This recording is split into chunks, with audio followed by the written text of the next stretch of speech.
Hi friend, welcome to the company law update.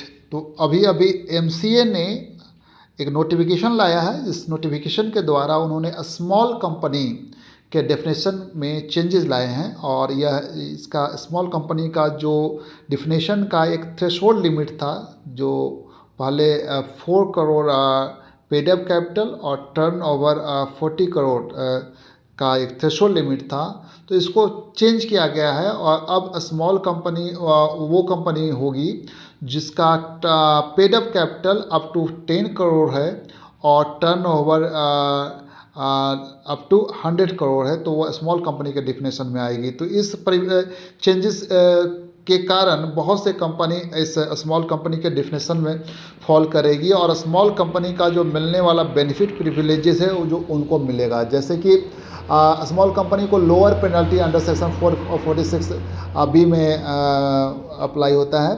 तो उसमें जैसे 50% रिड्यूस पेनल्टी उन पर होता है फॉर कंप्लाइंस डिफॉल्टर्स के लिए। इसके अलावा बहुत से अदर बेनिफिट जैसे कैश फ्लो स्टेटमेंट बनाने की रिक्वायरमेंट नहीं होती है उनका, लेसर बोर्ड मीटिंग है, इंटरनल ऑडिट की मैंडेटरी रिक्वायरमेंट नहीं होती है, एनुअल रिटर्न उनके सिंपल होते हैं, रिड्यूस आरओसी फाइलिंग बर्डन है, सिंपलर फॉर्म होते हैं उनका, लेसर डिस्क्लोजर और lower penalty for late filing. इसके अलावा फास्टर डिसीजन मेकिंग इसके अंदर होता है। ओवरऑल जो कंप्लाइंस कॉस्ट है लोअर होता है स्मॉल कंपनी का। तो इसमें बहुत से अब कंपनी इस दायरे में आएंगे क्योंकि लिमिट को बहुत इसमें बढ़ाया गया है, क्योंकि पहले जो पेड अप कैपिटल की लिमिट था अप टू 4 करोड़, तो अप टू 4 करोड़ की जगह पेड अप कैपिटल की लिमिट अप टू 10 करोड़ तक कर दिया गया है। और वहीं पर टर्न ओवर की लिमिट जो 40 करोड़ था उसको बढ़ाकर अप टू 100 करोड़ कर दिया गया है। तो अब देखिए बहुत से कंपनी जो है स्मॉल कंपनी के डिफिनेशन में आएंगे, तो ये कंट्री के लिए बेनिफिट है।